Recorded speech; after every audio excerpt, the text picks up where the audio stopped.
નજર કરી વિગતવાર સમાચાર પર અરવલ્લીમાં શામળાજી પોલીસ વાનની ટક્કરે ટીટોઈ પોલીસ સ્ટેશનના પોલીસકર્મીનું અકસ્માતે મોત નીપજ્યું।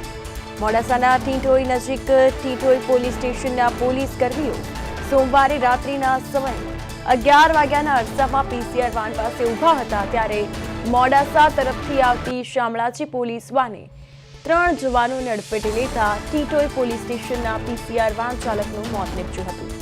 જ્યારે એક પોલીસકર્મી અને હોમગાર્ડ જવાન ઈજાગ્રસ્ત થતા નજીકની હોસ્પિટલ ખાતે સારવાર અર્થે ખસેડવામાં આવ્યા। જ્યારે અકસ્માતમાં મોતને ભેટેલા પોલીસકર્મીના મૃતદેહનું પીએમ કરાવી ટીટોઈ પોલીસ વધુ તપાસ હાથ ધરી હતી। ઘટનાને પગલે પોલીસ બેડામાં અને અરવલ્લી જિલ્લામાં શોકની લાગણી પ્રસરી હતી।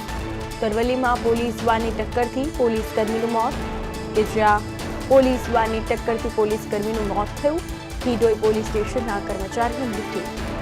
અન્ય એક પોલીસકર્મી અને હોમગાર્ડ જવાનને ઈજા પહોંચી હોવાનું સામે આવ્યું છે। તો શામળાજી પોલીસે વાનના ચાલક ટક્કર મારી હતી। પીસીઆર વાન પાસે ઉભેલા પોલીસકર્મીઓને ટક્કર મારી હોવાનું સામે આવ્યું।